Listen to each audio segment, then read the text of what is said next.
Hello student, आदाब मसनून। कैसे हैं आप सभी?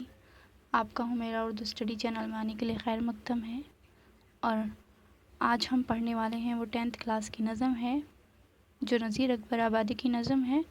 और इस नज़म का जो नाम है वो है रोटी नामा। इसका हम पार्ट फर्स्ट लेकर चलेंगे क्योंकि ये नज़म बहुत तवील है, तो थोड़े थोड़े हिस्सों में जो है हम इसकी तशरीहात करेंगे। तो नज़म को शुरू करने से पहले मेरी आपसे एक गुजारिश है कि अगर आप मेरे इस चैनल पर नए हैं तो प्लीज़ मेरे इस चैनल को सब्सक्राइब कर लीजिए, लाइक कीजिए एंड शेयर कीजिए और बेल आइकन को दबा लीजिए, क्योंकि मेरी वीडियो का आने वाला हर नोटिफिकेशन जो है आपको पहले पहुंच जाएगा। तो चलिए नज़म को शुरू करते हैं। नज़म की तशरीहात करने जा रहे हैं। जो नज़म है वो है आपकी रोटी नामा। तो ये जो नज़म है ये नज़ीर अकबर आबादी की नज़म है। नज़ीर अकबर आबादी ने जो है ज़्यादातर नज़में जो हैं आवाम से ताल्लुक़ रखने वाली लिखी हैं, यानी उनके ज़्यादातर नज़मों में जो है मजबूर और बेसहारा लोगों का जो है ज़िक्र किया हुआ मिलता है, देखने के लिए हमें नज़र आता है। उसी पर जो जारी है ये नज़म है रोटी नामा, जिसमें इन्होंने रोटी की अहमियत को दिखाया है कि रोटी की अहमियत जो है वो गरीब के लिए क्या है और अमीर के लिए क्या है। अमीर के लिए जो है रोटी भरपेट मिल जाने से उसको किसी चीज़ में उसकी ज़्यादा अहमियत उसको मालूम नहीं होती, लेकिन एक गरीब के लिए क्या है रोटी, उसकी अहमियत इसमें दिखाई गई है कि एक गरीब को जो है सूखी रोटी भी मोती चूर लड्डू इस तरीके के मानिंद उनको नज़र आती हैं, और चाँद सूरज भी उन्हें रोटी के मानिंद ही नज़र आते हैं। यानी कि जो ज़रूरतमंद लोग होते हैं उनकी नज़रों में रोटी की अहमियत बहुत ज़्यादा है, और उसी की जो है उसी को लेकर जो है उन्होंने ये नज़म लिखी है। यूँ तो नज़ीर अकबर आबादी ने बहुत सारी नज़में लिखी हैं और उनकी ज़्यादातर नज़में जो हैं इसी तरह से लिखी गई हैं, जिसमें उन्होंने बरसात एक नज़म है उसमें भी इसी तरीके का जिक्र किया है, मजबूर और बेसहारा लोगों का। तो चलिए नज़म को शुरू करते हैं। तो उनकी नज़म का जो पहला बंद है वो देखिए क्या है कि जिस जा पे हांडी रोटियाँ चूल्हा तवा और तनूर है, खालिक की कुदरतों का उसी जा ज़हूर है। चूल्हे के आगे आँच में जो मलती हुजूर है, जितने हैं नूर सब में यही ख़ास नूर है। इस नूर के सबब नज़र आती हैं रोटियाँ। कह रहे हैं कि जिस जगह पे जो है हांडी होती है, रोटियाँ पकती हैं, चूल्हा जलता है, उस तवा और तनूर होता है, तो वहाँ पर जो खालिक यानी खुदावंद ताला की कुदरतें जो हैं ज़ाहिर होती हैं। ज़हूर का मतलब ज़ाहिर होती हैं, यानी कि चूल्हे के आगे जो आँच जलती है तो दुनिया के जितने भी तमाम नूर हैं उसमें ये नूर ख़ास है। क्यों ख़ास है? क्योंकि इसमें जो है क्या नज़र आती हैं? रोटियां बनती हुई नज़र आती हैं। तो चलिए इसका सबसे पहले मैं आपको सियाक़ो सिबाक़ बता देती हूँ कि किस तरीके से सियाक़ो सिबाक़ लिखना है। ये देखिए सियाक़ो सिबाक़ किस तरीके से लिखना पड़ेगा। अभी तक तो आपने गज़लों का सियाक़ो सिबाक़ लिखा है, लेकिन ये थोड़ा मुख्तलिफ है।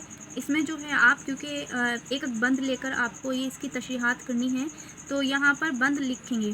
आप गज़ल में जो है सिर्फ शेर लिखते थे, लेकिन यहाँ पर क्योंकि 5 अशार हैं और 5 अशार को जमा करके एक बंद की जो है इसमें तशरीह करनी पड़ती है, तो इसीलिए यहाँ पर बंद लिखेंगे। तो ये देखिए कैसे लिखेंगे आप। ये बंद हमारी उर्दू की किताब, आपके यहाँ पे उर्दू की किताब का नाम क्या है? उर्दू की नई किताब। आपकी ये किताब का नाम है उर्दू की नई किताब के हिस्सा कौन सा है? नज़म। और वो कौन सा हिस्सा था जो आपने गज़लों की तशरीहात की है? वो था गज़ल का हिस्सा। ये है नज़म का हिस्सा की नज़म। अब यहाँ पे नज़म का नाम हो गया है, ये रोटी नामा है, इस नज़म का नाम से माखूज़ है, और इसके नज़म निगार जो हैं जनाब नज़ीर अकबर आबादी साहब हैं। उम्मीद है ये सियाक़ो सिबाक़ आपको अच्छे से समझ आ गया होगा। और यहाँ एक बात और मैं आपको ये बताना चाहती हूँ कि बहुत से बच्चों को मेरी जो राइटिंग है थोड़ी प्रॉब्लम आती होगी, परेशानी आती होगी इसको समझने में, तो आपको परेशानी ना आए, दिक्कत ना आए, इसीलिए मैं आपको साथ साथ बोलते हुए समझाते हुए चलती हूँ, ताकि आपको कोई परेशानी इसमें ना आए। तो तमहीद देखिए क्या है इस बंद की। इस बंद में जो इस बंद में शायर ने रोटियों की खुसूसियात और उसको खाने और ना खाने का जिक्र किया है। तशरीह की तरफ रुख करते हैं। ये देखिए तशरीह है कि नज़ीर कहते हैं कि जिस जगह हांडी चूल्हा और तवा तनूर होता है उस जगह खुदा की कुदरत नज़र आती है। नज़ीर कहते हैं कि चूल्हे की जो आँच है, ये आँच होती है, وہ ساری روشنیوں سے زیادہ اہمیت رکھتی ہے کیونکہ اس آنچ کی روشنی میں روٹیاں نظر آتی ہیں۔ امید ہے یہ تشریح آپ کو سمجھ آ گئی ہوگی۔ دوسرے بند کی طرف رخ کرتے ہیں۔ یہ دیکھیے دوسرا بند ہے، ان روٹیوں کے نور سے سب دل ہے پور پور، آٹا نہیں ہے چھلنی سے چھن چھن گرے ہے نور، پیڑا ہر ایک اس کا ہے برفی و موتی چور، ہرگز کسی طرح نہ بجھے پیٹ کا تنور، اس آگ کو مگر یہ بجھاتی ہیں روٹیاں۔ کیا کہہ رہے ہیں کہ یہ روٹیاں جو ہیں یہ اس کے نور سے جو ہے دل ہے نا خوشی کے مارے پور پور ہو جاتا ہے۔ روٹیوں کا سبب بننے کی تیاری سنتے ہی دل خوشی سے جھوم اٹھتا ہے، کس کے لیے؟ بھوکے انسان کے لیے۔ اور اسے جو ہے آٹا جب چھلنی سے چھنتا ہے تو اسے کیا نظر آتا ہے؟ جیسے کوئی نور برس رہا ہو، اور اس کو جو آٹے کا جو پیڑا ہوتا ہے وہ بھی اسے برفی اور موتی چور لڈو کے مانند اس کو نظر آتا ہے۔ اور یہ جو پیٹ کا تنور ہے، یہ جو پیٹ کی کہہ لیجیے آگ ہے، یہ کس سے بجھتی ہے؟ صرف اس کو جو بجھا سکتی ہیں وہ صرف روٹیاں ہی بجھا سکتی ہیں۔ تو چلیے اس کی تمہید دیکھتے ہیں کیا ہے۔ تو تمہید دیکھیے، یہاں جو ہے شاعر یعنی نذیر اکبر آبادی نے روٹیوں کی اہمیت اور ان کی خصوصیات کو کیا کیا ہے؟ واضح کیا ہے۔ یہ دیکھیے تشریح کیا ہے اس کی۔ یہاں جو ہے نذیر اکبر آبادی کہتے ہیں کہ روٹیوں کی چمک دیکھ کر ان کے دل بھر جاتا ہے، ان کا دل جو ہے بھر جاتا ہے کہ ان کا بھوکے انسانوں کا، بھوکے لوگوں کا، مجبور اور بے سہارا لوگوں کا۔ جب چھلنی سے آٹا چھانا جاتا ہے تو ایسا محسوس ہوتا ہے جیسے نور کی بارش ہو رہی ہو، اور جب روٹی بنانے کے لیے جس آٹے کی لوئی بنائی جاتی ہے وہ برفی اور موتی چور کے لڈو جیسا معلوم ہوتا ہے۔ انسان کے پیٹ کا تنور کبھی بجھ نہیں سکتا، لیکن اس آگ کو صرف روٹیاں ہی بجھا سکتی ہیں۔ تو یہ تھا آپ کا دوسرا بند۔ تیسرا بند رخ کرتے ہیں۔ تو یہ نظم کا تیسرا بند ہے۔ پوچھا کسی نے یہ کسی کامل فقیر سے، یہ مہر و ماہ حق نے بنائے ہیں کاہیں کے۔ مہر و ماہ کا مطلب ہے چاند اور سورج، حق یعنی خداوند تعالیٰ۔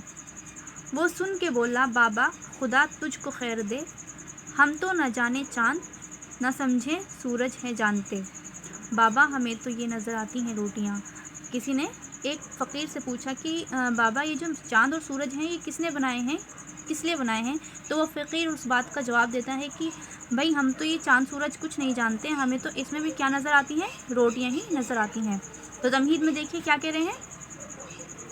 اس بند میں شاعر نے فقیر کے لیے روٹیوں کی اہمیت پر روشنی ڈالی ہے۔ یہ فقیر یعنی بھوکے انسانوں کے لیے اس کی اہمیت پر روشنی ڈالی ہے۔ تشریح دیکھیے کیا ہے۔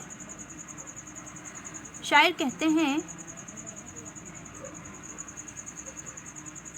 کہ کسی شخص نے ایک کامل فقیر سے پوچھا کہ اللہ رب العزت نے یہ چاند سورج کس لیے بنائے ہیں؟ اس بات پر وہ فقیر جو ہے جواب دیتا ہے، فقیر